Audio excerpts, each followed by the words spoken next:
All right, Grasshoppers. This is a real honor for me today. The gentleman you see in front of me, in front of us, is Bob Pizzini. Served in the Navy, won the Bronze Star in the Navy as well. For you people that don't know, I'll let Bob describe it probably a little bit better than I can, but it's basically for heroism in the line of duty. Is that pretty accurate saying it that way? Yeah, it's in the line of duty almost 100% of the time in a war zone or an armed conflict. Right. Do you mind talking about what happened with you that you were awarded that? Yeah, sure. So I did about an 8-month deployment to Iraq, 2008, 2009. I was assigned to a special operations unit. Explosive ordnance disposal, EOD, is my specialty. IEDs were a big threat at the time, obviously, and I was assigned to a unit that was taking out the bomb factories, the bomb makers, and then collecting that evidence and tracing it back to origin, which involves many countries around the world, so it was a significant component of the overall mission at that time. But you know, the Bronze Star that I won, or that I was awarded, pales in comparison to some of the other actions that I've seen others do, and I'm just glad I was able to make a contribution to the team. Yeah. So just a little background too. Bob and I are both on there. I think I've spoken to about it before. There's a Warrior for Life Fund. I started off down in Virginia Beach, and I was so fortunate to get invited to go down there. We played a great charity, a little fun game. I guess it's a charity game. Bob and his son was playing too. Your one son, correct? Yeah. So my son, I got my broomstick here from that. So my son is yeah. Sorry, Tom. It's my broomstick. Nobody gave me a ranger. Yeah. But he's high school now, and I coach his team, and it's just incredible. Funnest thing in the world. The picture of me, you, and him, we cherish. Yeah, that's good. That was a great time. I had a great weekend. So just a little recap. So there's this Warrior for Life Fund. A lot of the military are based there in Virginia Beach. I wasn't fully aware how many people were down there. And a lot of guys are coming back, and they really found it's very therapeutic for guys to get on the ice. Guys with PTSD or just guys that want to be part of the team again. So the rink they have down there is kind of dilapidated. It's just a low roof and everything like that. So we got together with Warrior for Life Fund. Again, be honored to be part of it. And it's to raise money to either fix up the current building or preferably build a new one. And Bob is really tied in with the community there and is really not leading the charge, but he played a big role, especially in dealing with the city down there too, correct? Yeah, for sure. So what we want to do is build a new 2-sheet facility. Hockey, as you know, and probably all your Grasshoppers know, has exploded in the country in the last 20 years. Membership in USA Hockey between players, coaches, referees, almost 700,000. It's higher than any other youth sport. And hockey is a thing in the South. I mean, there were no rinks in Nashville 20 years ago. There's 10 rinks there now, to include Bridgestone. And so hockey kind of passed us by here in Virginia Beach. And our rink is old and our rink is tired. We take good care of it, but we're ready to grow and expand. So thanks to you and some others for sitting on our board and helping us raise funds. The city is going to donate about 10 acres of land, and then it's up to us to do the rest. And we're in the final throes of that negotiation with the city, and then the fundraising efforts really start. We need to raise $12 million. Our hockey program is a 501c3. It's all foundation based. So nobody's getting rich off of this other than the community and bringing hockey to people who otherwise probably wouldn't be able to do it. We can't wait to get going. I want to hit another thing you said too, because I experienced this personally. You know, in the war zone, we're hyper vigilant. You have to be. And when we come back from those deployments, you don't want to be hyper vigilant at home with your wife and your kids. So getting on the ice provides a pretty good relief. You can get out there and, really get after it, so to speak, help get it out of your system. We're going to talk a little bit more about what Bob's doing now, but as you can tell, he's a pretty powerful speaker. I remember we sat down in the boardroom the first time and you started talking, and I was like, wow, this guy's good. Like, you really have a great way of, you're motivational just by what you've done and the way you speak, your confidence and all the stuff you're doing. So great to have you. So when I was down in Virginia Beach, we had a fun night after, a couple of adult beverages. And then we went over to Bob's. He's got the iFly. Is that what it's called? Yeah, iFly Virginia Beach indoor skydiving. Oh, so it's the wind tunnel, right? Yeah. So now I'm the only. I guess Frank Simonetti was there too. So he was the other civilian. The rest of the guys are all like Navy SEALs and guys in the Navy and all that kind of stuff. And I'd never done this flying before. And I don't think I probably ever told you the story, but when the instructor gets us all together, tells us the basics and everything, and then he says, okay, who wants to go first? And I'm thinking to myself, I'm not going to sit there and watch these other guys that have done this over and over. And then I get in there and look like an idiot. So I said, I'm going first. I didn't want to be sitting there watching. So I dove in first. It was pretty funny. My thought process was like, I'm not waiting around because these guys are all going to look good. You got in there and you were spinning around the whole bit. That was a blast. That was a great experience. Yeah, oh, you did good though. I remember your first flight. You did good. I could see you in there. You were thinking too. You were like, man, I'm going to get this. I'm going to figure this out. Yeah. Well, all the little things like the instructors, like getting the hands up right. And I was really surprised how just a little bit of movement with your hands really affected your direction you're going and everything too. So that was cool. That was a great time. Thank you for having us. That was good. Yeah, that's great. No, that's our metaphor in leadership and other things is that in the military, that little movement can really have a big effect. That's very cool. That's right. So, so Bob, now, again, I think you're like, I'm a big believer that we're not given any gift when we're born. You aren't something you kind of train your body, you train your mind. And it appears that your life, you have become in the roles you've been in, you become a leader. A lot of things, like I said, when you're even in that room, when we were all talking, you were one of the leaders in that room, and you could really shows with you. Now you started your own little business where you're now teaching other people about leadership. Can you tell us a little bit about that? Yeah, I sure can. So, in the military, you grow up with leadership, right? You have to attend leadership training and you have to be in leadership roles before you can promote to the next level. And the military allows you to fail somewhat as a leader, so the lessons are really well learned as well. So fast forward, after I retired, I'm 6 years into my private sector experience.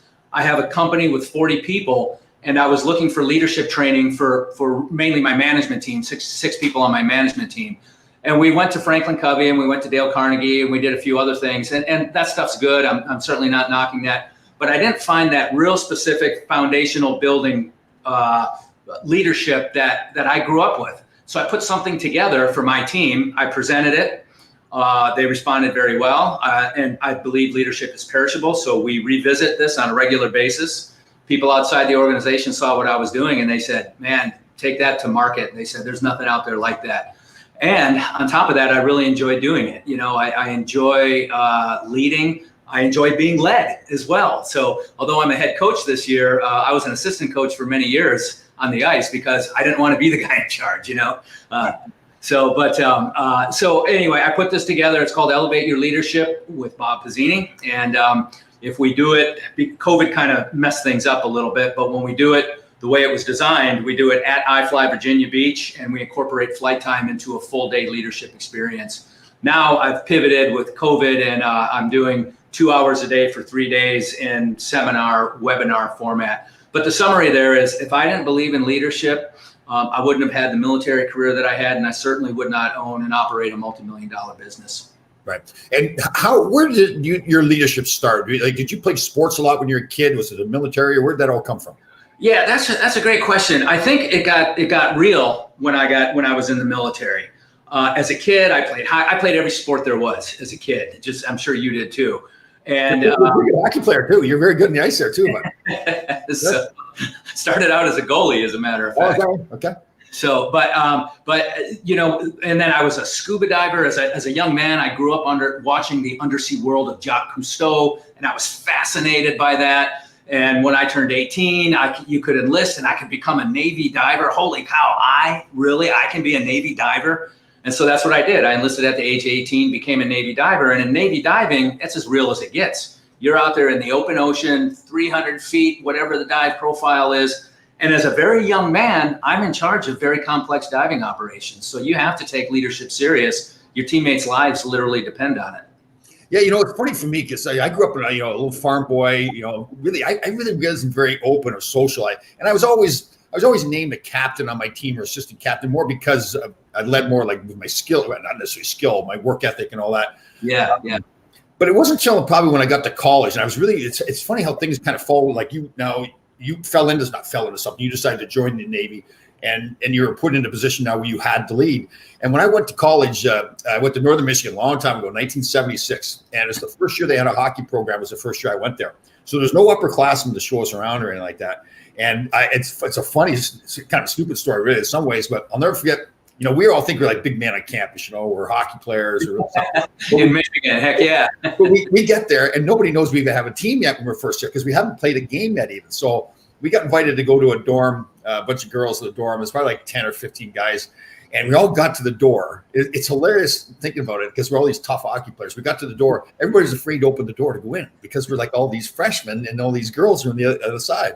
And I had this 15 seconds of just courage come over me, so I opened the door. And it was such a big deal, but it's kind of funny thinking back about how something like those kinds of things happen to you, especially when you're a young man, and you've got to make decisions. Okay, I'm going to lead here. Yeah. Now you're training your mind over. Don't you think there's a lot of just like you can train your body, you train your mind to be that leader? There's no question about it. And what a great question. Because for me, leadership is a perishable skill.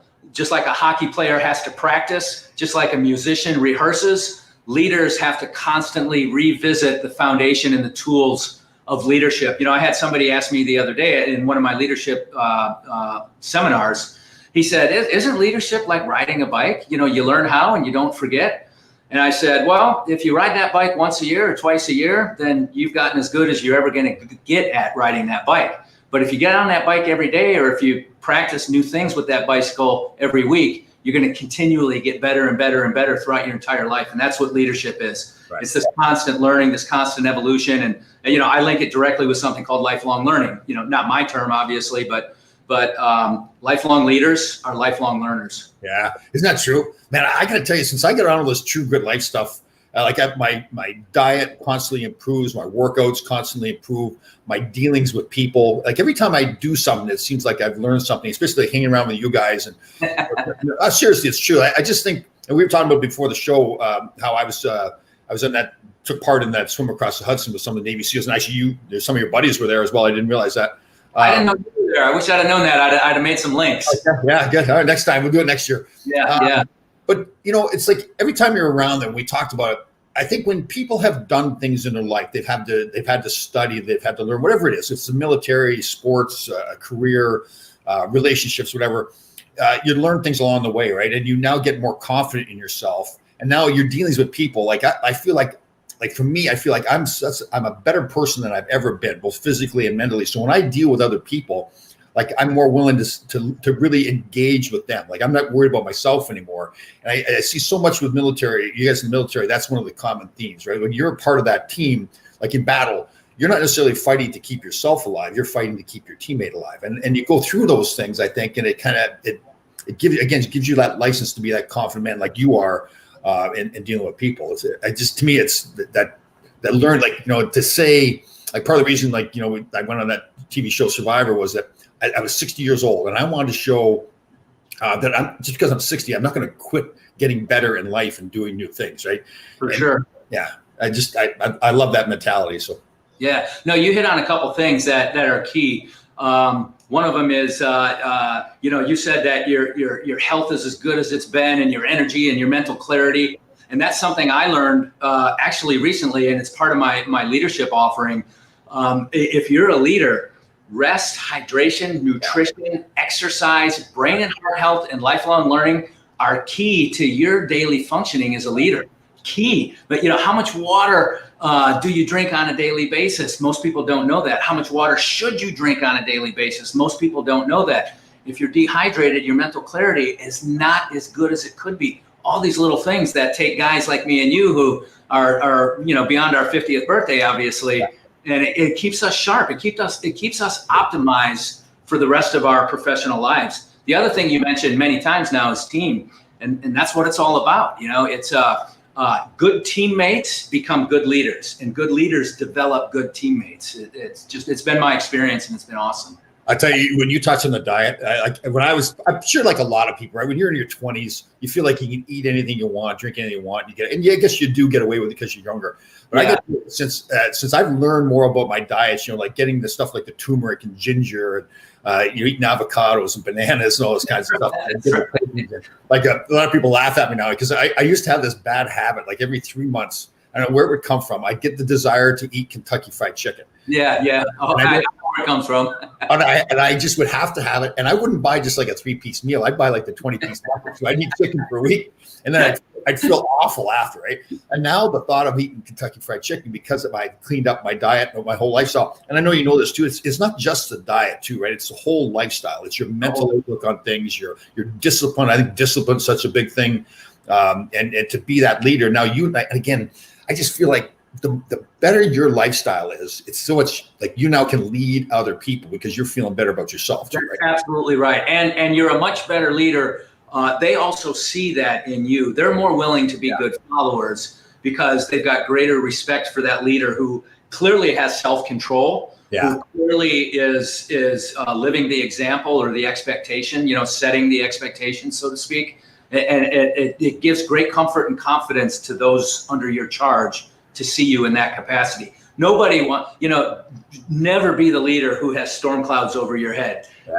Yeah. Somebody says, I'm not, stay away from Bob today. Obviously he's having an off day. You never want to be that person. Isn't that true? Right. I mean, like if you're leading that disciplined life and everything, your every day should be a day that you're on, right? You're going into where people are counting on you. And for people to say, don't go near him, just having a bad day. That's your fault as a leader, right? For sure. And that's you being in control of yourself. And again, when I talk about rest, hydration, nutrition, exercise, brain and heart health especially, that's how you really get and maintain control of yourself. And you also have this kind of 360-degree vision, this awareness.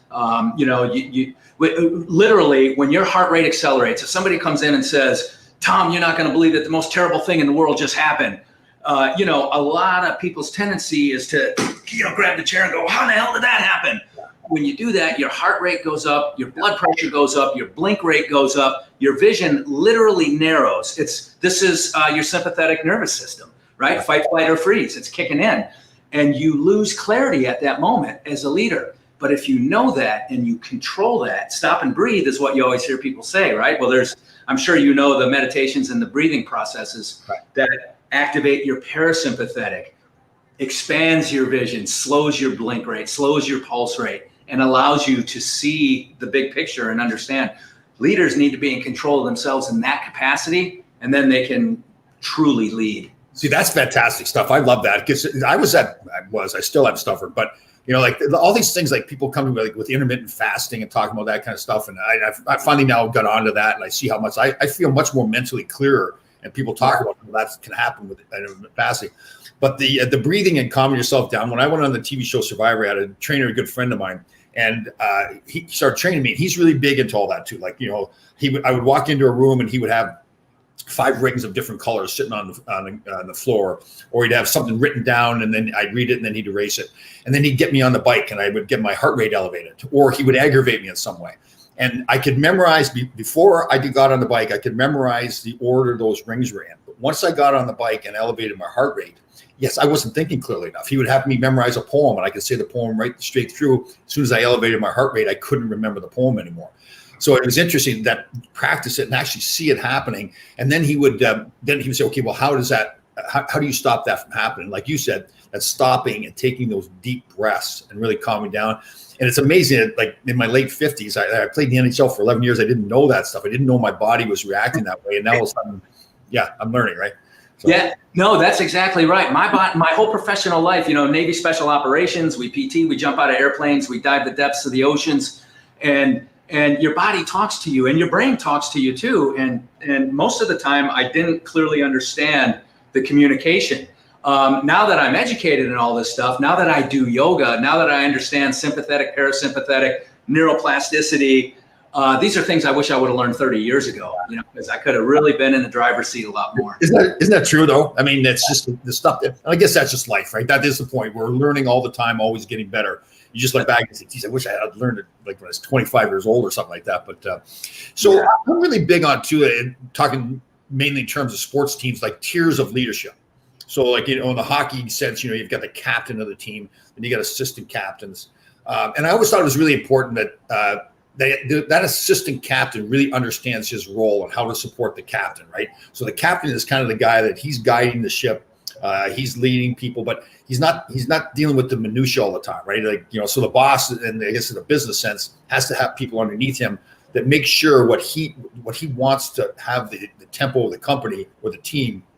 That assistant captain is there to make sure that happens, right?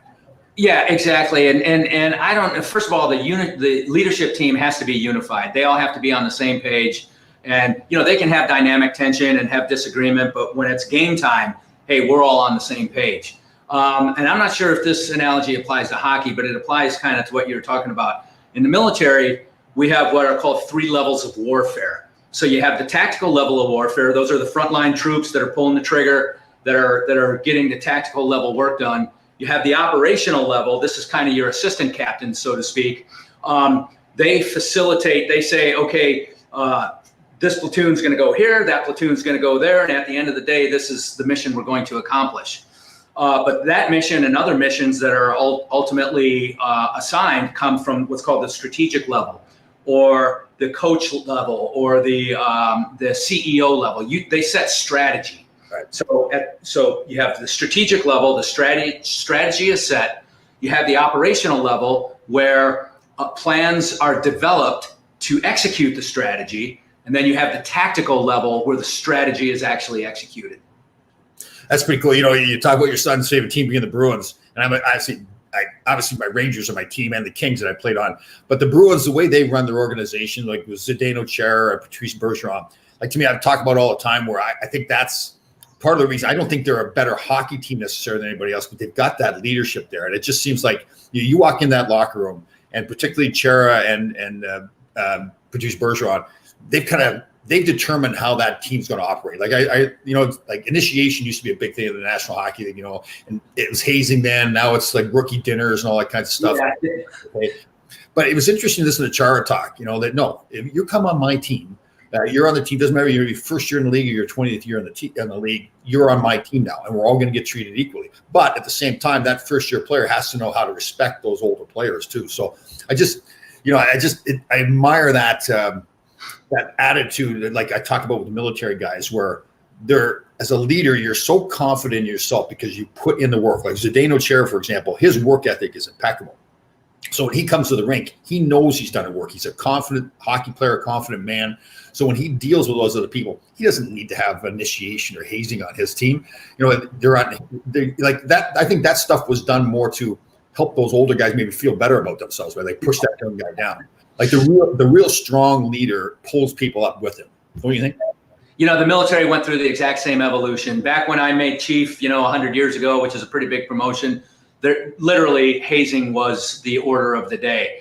And the military went through a big transformation a while ago, and it is more of that dinner format, but it is, hey, you're now in this leadership role, you're expected to lead, and here's how we lead. So we start setting the good examples. It's ironic you mentioned Bergeron and Zdeno Chara. When we were up there for the event, for the New York event, we got a picture right in front of the hotel with both of those guys, my son and Chara and Bergeron. Yeah, I got a picture with both of them. Cool. They're class guys. Wow, great guys. That's the coolest picture we have next to the one with you. Well, next time we'll try to get it all together. We'll get Chara and myself and your son and you and I. That'd be good. That'd be awesome. So, okay, one more time. We still got some time here, but so how would people get a hold of you if they want to participate in these classes? Yeah, so the easiest way would be to visit my website, robertpizzini.com. I actually should have done my name label there, but robertpizzini.com. You can just Google Robert Pizzini. I have a pretty visible social presence. So Robert Pizzini, Pizzini. Actually, it's on the screen there. Yep. So robertpizzini.com, and you can learn about my leadership offerings and some of the other things that I'm involved with. We went into your office there at iFly, and they're outside the boardroom. One of the coolest pictures I've seen. You've got the picture there where you've got the beard going on. You're all geared up. You're out in the desert there someplace. I've got a picture of that one actually too. I'm going to post that sometime. But that's Iraq. That was during my time in Iraq. How many years did you serve? 26 years. Oh, did you really? 26? I didn't realize that. Wow. Yeah, 26. And I'll tell you what, if I was 18, I'd do it again. And it went by quick. There were a couple of years there that I would say sucked, but 24 of the 26 years were incredible. Right. And how many times were you over to Iraq? How many times you go? It's only one deployment to Iraq. Deployed in all other parts of the world: Eastern Europe, Middle East, Asia. I spent 5 years in the Asian theater. A lot of counterterrorism operations and counter-proliferation operations, interdiction, things of that nature. So a lot of your stuff, you're going in there, like you said, and you're the bomb makers, you're going in there to get the bombs out of there so they can't make the bombs anymore, and then determine who those people are, right? Where they come from. Yeah, it's all aspects. It's so we had this acronym F3EAD. So find, fix, finish. So find the cells of bad people, get a good fix on them, come up with a plan to engage, finish it, and then exploit. So exploit all of the materials and intelligence that are present, analyze and disseminate, get all that information out there. So how long ago were you done then? So I retired in 2010. So I retired 10 years ago. Okay, good. How were you mentally and physically when you got done? That's a great question. I was beat up and I didn't know it. I was banged up physically and mentally. I was more drained than I wanted to admit. And it took me probably 5 or 6 years to say, I need to get some help. I just, I had this mental fog and I didn't have the energy, and, every movement I did hurt, and I should have quit running years ago, but I couldn't quit running because I was addicted, but it was the worst thing I could do for my body. And so soon after that, I was lucky to be able to go to this veterans program called the Marcus Institute for Brain Health. And 3 weeks in Aurora, Colorado at an outpatient clinic, 8 hours a day, strenuous activity, really focused on brain and heart health more than anything else, screening for PTSD and TBI. Right. And luckily, I've got TBI, you've got TBI. The mildest form of TBI is concussion. Right. But luckily, I didn't take any of those real serious hits in the combat zone like a lot of my teammates did. Yeah, I had several concussions too. And back when we played, we didn't even call them concussions. You spend the night in the hospital and they say, "Oh, okay, you're ready to go." Just you got a headache. That's the way it is. Right. Yeah, but then when you can't hit your mouth with the spoon at the age of 50, that's when that stuff really adds up. I enjoy, like we talked, I enjoy the discipline and the fitness the life I'm living now. But there's part of it too that I think to myself, okay, if I do have brain damage, then I think the healthier I keep myself, the better it is for him, right? My father had dementia when he passed away. My mother had some mental health issues. So I'm thinking to myself, I'm not going to live that way. I'm going to go all out, keep myself. Yeah, at the end of the day, we're all moving in that direction. Yeah. Some just move in that direction faster than others. And if we're very conscious of brain and heart health, we can slow the onset of those things. When I was at this place at the Marcus Institute for Brain Health, a lot of the things that they had me do as I think I was 52 or 53 at the time, but there are also professional athletes going through the same program. But a lot of these treatment protocols were originally designed for elderly people who are starting to have a reduction in their functionality. And I'll just give you a quick example.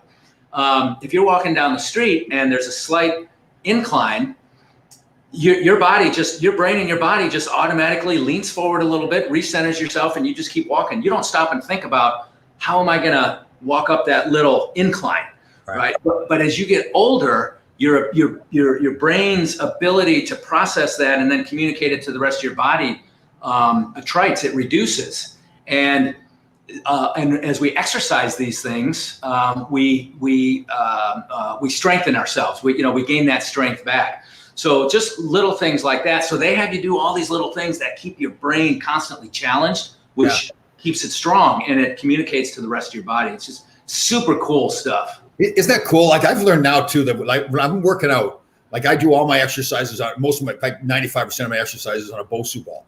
So now I've got to concentrate on like really getting my mind and my muscle, concentrate on tightening my core. Like I find I get so much more out of it. Like when I'm done halfway through my workout, I'm jacked, like mentally jacked. It's not physically jacked. I'm just so into the workout now because I've realized instead of just going through the motions, add to it, always be trying to increase, the level of difficulty and all that kind of stuff. So I love that stuff.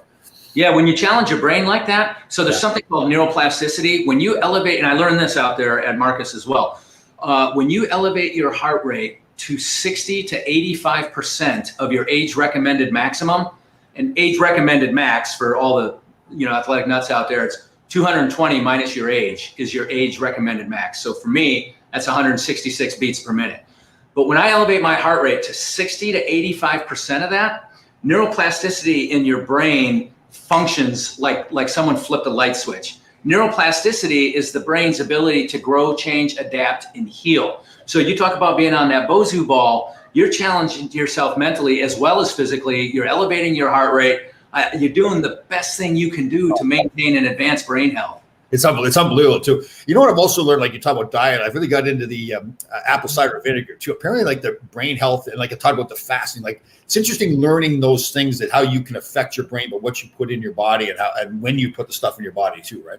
Yeah, for sure. Well, when I talk about rest, hydration, nutrition, right? So I call those the 6 critical factors of leadership, by the way. And I express them in this Venn, right? 6 intersecting circles, because all of them affect the others, either positively or negatively.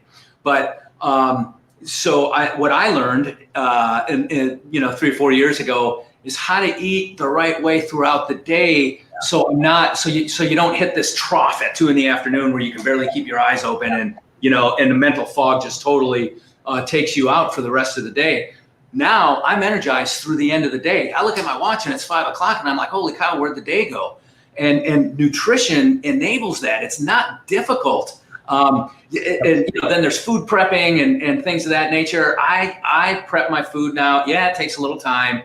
Yeah, you got to go to the grocery store and buy the right stuff, but I feel the benefits mentally and physically, and for me, I'm doing it. That's the thing. Yeah, like for me, like I say to people, like I get up at 3:30 in the morning, and I don't say to people, listen, you've got to get up at 3:30 in the morning. For me, it's that whole discipline. It's making the bed perfect. It's and that all along that goes with that diet, right? It's like once you and the key for me too, I think it's important for people to know they don't have to be like you. They don't have to be like me. They just have to be a better version of themselves tomorrow. And that's with everything, right? Their diet and their fitness and their mental health. Yeah. That's it. I was working with somebody this morning, and this is an overweight woman, and because she's overweight, she lacks confidence, and she has some other challenges. And I said, Lisa, just go walk 2 miles today. You don't need to run. You don't need to be a bodybuilder. You don't need to do a marathon. And don't worry about what the scale says. Yes. No kidding.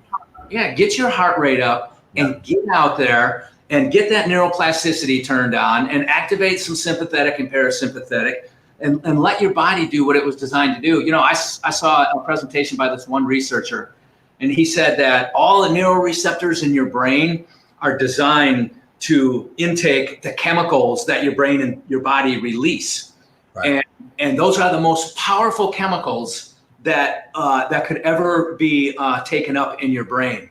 And if those chemicals could be put in a pill, that would be the best pill on the planet. Right. So making your body do what it was designed to do, I think is it's done through exercise, it's done through mental challenge.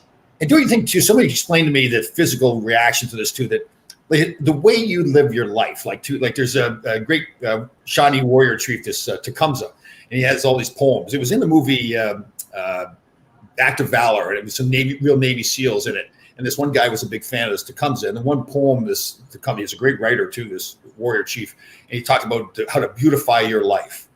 And I thought that was, at first I thought, beautify my life. I don't talk like that. Beautify my life. I'm a guy. I don't talk like beautify my life.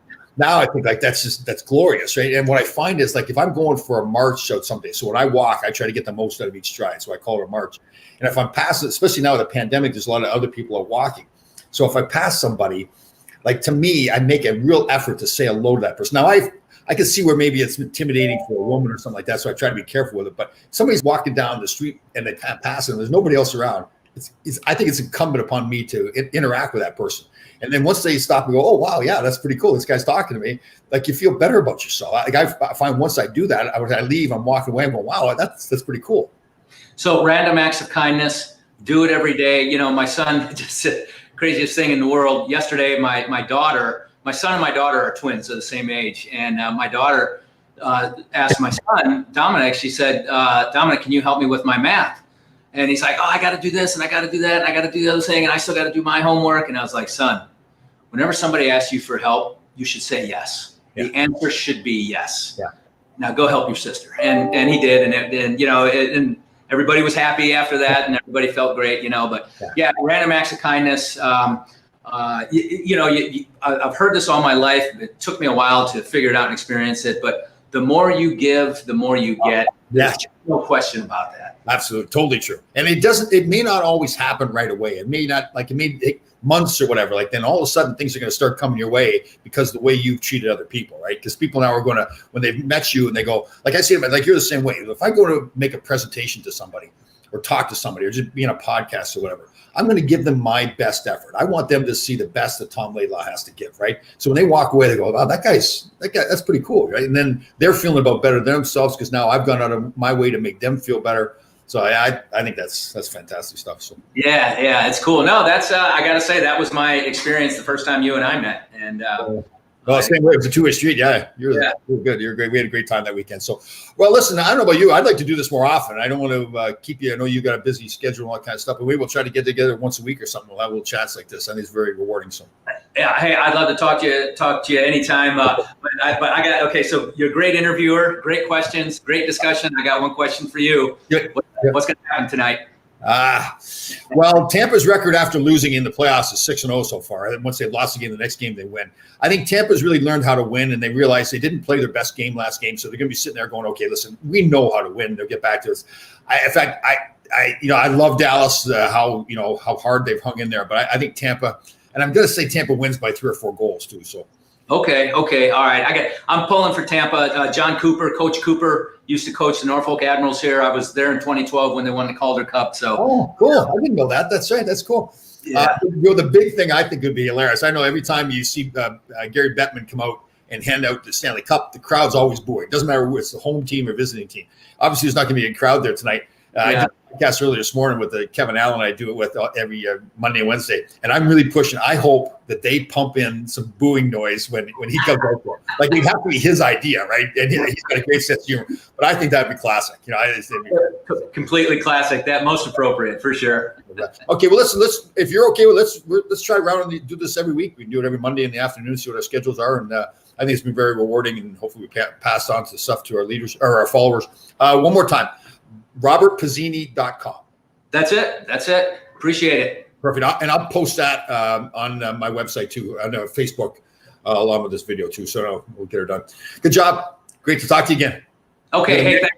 See ya. All right, bud. Talk.